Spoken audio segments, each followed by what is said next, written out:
اعوذ باللہ من الشیطان الرجیم بسم اللہ الرحمن الرحیم۔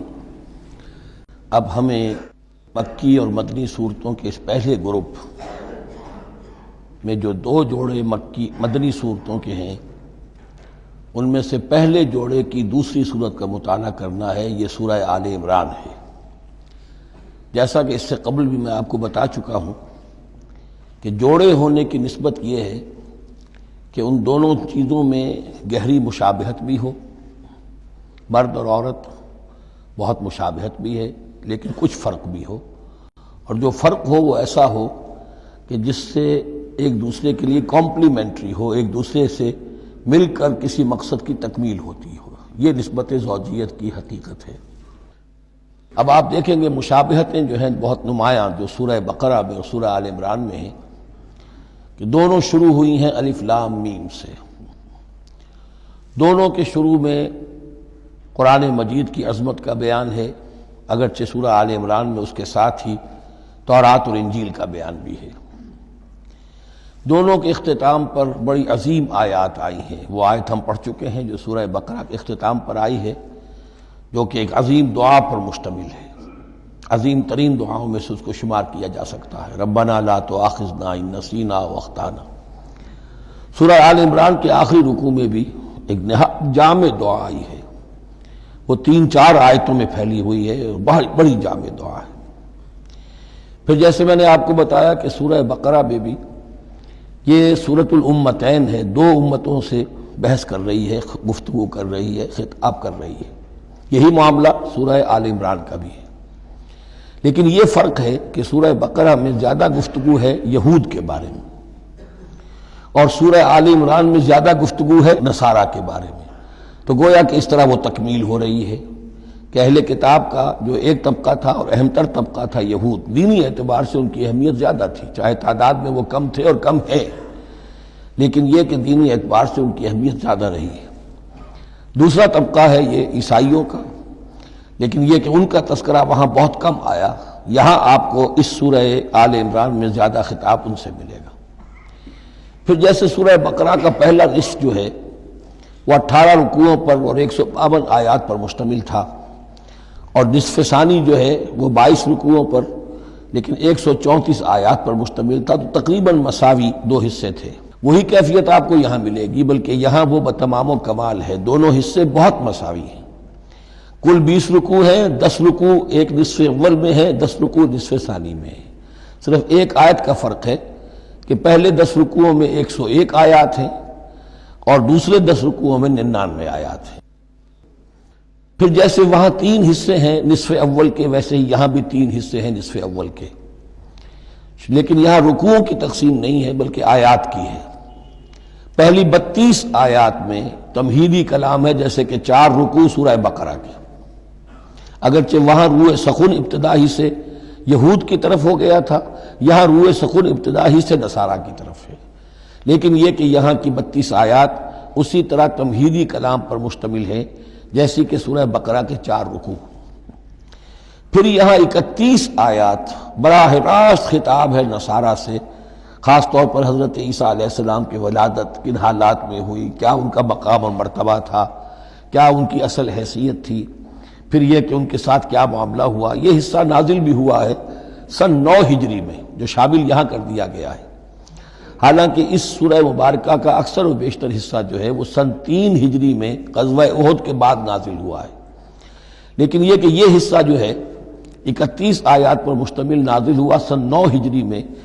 نجران ایک بستی تھی عرب کے جنوب میں یمن کی طرف، اور وہاں عیسائی آباد تھے، تو وہاں کے عیسائیوں کے سردار اور ان کے جو بڑے لاٹ پادری تھے وہ کچھ 70 عیسائیوں کا ایک وفد لے کر آئے حضور کی خدمت میں مدینہ منورہ میں، بات سمجھنے سمجھانے کے لیے کہ آپ کس بات کی دعوت دے رہے ہیں، اور کئی دن مقیم رہے اور بات پوری سمجھ بھی لی، خاموش بھی ہو گئے، پھر بھی بات نہیں مانی تو حضور نے مباہلے کی دعوت دی، اس چیلنج کو قبول کیے بغیر وہاں سے چلے گئے۔ لیکن یہ کہ بہرحال انہوں نے جو ترتیب جس شدت کے ساتھ ہونی چاہیے تھی ان کی طرف سے وہ بھی نہیں کی، یہ شرافت کا انہوں نے مظاہرہ کیا۔ بہرحال یہ 9 رکوع، یہ جو 31 آیات ہیں سن 9 میں نازل ہوئی۔ یہی نوٹ کر لیجئے کہ سورہ بقرہ کی بھی ایک بات میں بتانے سے میں بھول گیا اس وقت کہ جو سود سے متعلق احکام ہیں، جو رکوع ہے، جو 38واں رکوع ہے سورہ بقرہ، یہ بھی تقریباً سن 9 میں نازل ہوا ہے۔ گویا کہ وہ مشابہت بھی موجود ہے کہ اگرچہ سورہ بقرہ کا اکثر و بیشتر حصہ غزوہ بدر سے قبل نازل ہوا، لیکن اس میں بھی کچھ آیات وہ ہیں جو سن 9 ہجری میں نازل ہوئی ہیں اور سود کے بارے میں آخری حکم ہے۔ اسی طریقے سے یہاں جو یہ نجران کے عیسائیوں سے خطاب کے لیے جو آیات نازل فرمائی گئیں، یہ سن 9 میں نازل کی گئیں، لیکن شامل ہے سورہ آل عمران میں کہ جس کا اکثر و بیشتر حصہ سن 3 ہجری میں غزوہ احد کے بعد نازل ہوا ہے۔ پھر جیسے سورہ بقرہ کے نصف اول کا جو آخری تیسرا حصہ تھا، وہ 15واں، 16واں، 17واں، 18واں رکوع، اس میں یہ کہ حضرت ابراہیم کا ذکر تھا، خانہ کعبہ کا ذکر تھا، اسی طریقے سے وہی بات یہاں ملے گی آپ کو۔ اور یہاں اب اہل کتاب کو دعوت دی گئی ہے اسی انداز میں جیسے کہ وہاں 16ویں رکوع میں سورہ بقرہ کے دی گئی ہے۔ یہ تیسرا حصہ جو ہے نصف اول کا، یہ 38 آیات پر مشتمل ہے، بہت جامع آیات ہیں، بہت اہم آیات ہیں۔ اس کے بعد نصف ثانی شروع ہو جاتا ہے جس میں کہ یا ایھا الذین آمنوا، جیسے 19ویں رکوع سے شروع ہوا سورہ بقرہ میں یا ایھا الذین آمنوا استعینوا بالصبر والصلاۃ ان اللہ مع الصابرین، یہاں اب یہ 11واں رکوع جو ہے وہ شروع ہوگا یا ایھا الذین آمنوا اتقوا اللہ حق تقاتہ ولا تموتن الا وانتم مسلمون۔ یہ جو نصف ثانی کے 10 رکوع ہیں، ان کی تقسیم یہاں پر عمودی ہے، افقی نہیں ہے۔ پھر تقسیم کر سکتے ہیں، پہلے 2 رکوعوں میں زیادہ خطاب مسلمانوں سے ہے، اور پھر اگرچہ روئے سخن جو ہے پھر اہل کتاب کی طرف بھی ہے۔ پھر 6 رکوع مسلسل ہیں غزوہ احد کے حالات پر مشتمل، جو مسائل سامنے آئے ان پر تبصرہ، جو مسلمانوں سے غلطیاں ہوئیں ان پر گرفت، آئندہ کے لیے ہدایات۔ تو یہ پورے 60 آیات ہیں تقریباً، اور 6 رکوعوں پر پھیلی ہوئی ہیں۔ یہ سب کے سب یوں سمجھیے کہ قرآن مجید کا ایک مستقل باب ہے، چیپٹر ہے غزوہ احد، اس کا عنوان ہو سکتا ہے۔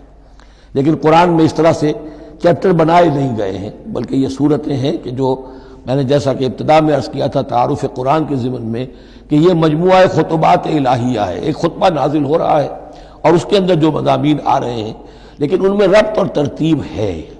اس ربط اور ترتیب پر توجہ اب تک کم ہوئی ہے، لیکن اب اس دور میں قرآن حکیم کے علم و معرفت کا یہ پہلو بھی اب زیادہ نمایاں ہوا ہے کہ اس میں بڑا نظم ہے، نظام القرآن، اس کے اندر تنظیم ہے، اس میں آیات کا آپس میں ربط ہے، سورتوں کا سورتوں سے ربط ہے، اور ایسے ہی یہ جو ہے الٹپ کلام نہیں۔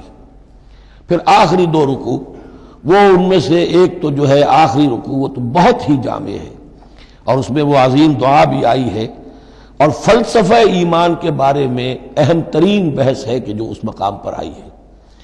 اور اس طریقے سے، اور جو اس سے پہلے کا رکوع ہے 19واں رکوع، وہ بھی در حقیقت کنکلوڈنگ جس کو کہا جاتا ہے، سم اپ کرتے ہوئے پوری سورہ مبارکہ کے مضامین کو، بڑے جامع مضامین پر مشتمل ہے۔ تو اس طرح آپ دیکھیں گے، اور جگہ جگہ آپ دیکھیں گے کہ بعض اوقات تو الفاظ وہی آ رہے ہیں، وہی انداز ہے۔ وہاں بھی کہا گیا تھا مسلمانوں تم کہو ہم ایمان رکھتے ہیں اللہ پر اور جو کچھ ہم پر نازل کیا گیا اور جو کچھ ابراہیم پر اور اسحاق پر، وہی آپ کو آیات یہاں بھی ملیں گی۔ حضرت ابراہیم کا ذکر وہاں ہے، یہاں بھی ملے گا۔ یہود پر ضربت علیہم الذلۃ والمسکنہ والی آیت وہ یہاں بھی آئے گی۔ ذرا ترتیب کا فرق ہے، یہ متشابہ کہلاتے ہیں، قرآن مجید میں متشابہ، اور یہ حفاظ کے لیے مشکل ترین مقام ہوتے ہیں کہ تیزی میں روانی میں وہ اس سے مشابہ جو مقام ہے وہ ادھر منتقل ہو جاتے ہیں۔ لیکن مضامین کے اندر آپ کو اتنی گہری مناسبت نظر آئے گی کہ جس کو میں نے تشبیہ دی ہے زوجیت، کہ ظاہر بات ہے کہ ہر حیوان کا جوڑا جو ہوتا ہے وہ یوں سمجھیے کہ 90% تو ایک دوسرے سے مشابہ ہوں گے، لیکن یہ کہ ان میں 5-10% کا فرق بھی ہوگا، اور وہ فرق بھی ایسا ہوگا کہ جو دونوں کے جمع ہونے سے کوئی نیا مقصد پیدا ہو رہا ہے۔ اس سورہ مبارکہ کا، سورہ آل عمران کا، یہ اور یاد کر لیجئے کہ میں نے آپ کو بتایا تھا کہ نبی اکرم صلی اللہ علیہ وسلم نے ان دونوں صورتوں کو ایک نام دیا ہے۔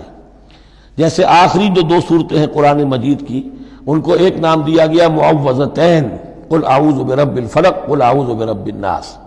ان دونوں صورتوں کو ایک نام دیا گیا الزہراوین، 2 نہایت تابناک اور روشن صورتیں۔ تو یہ اس میں تمہیدی کلام میں بس اسی پر اکتفا کر کے اب ہم آگے مطالعہ شروع کرتے ہیں۔ صدق اللہ العظیم۔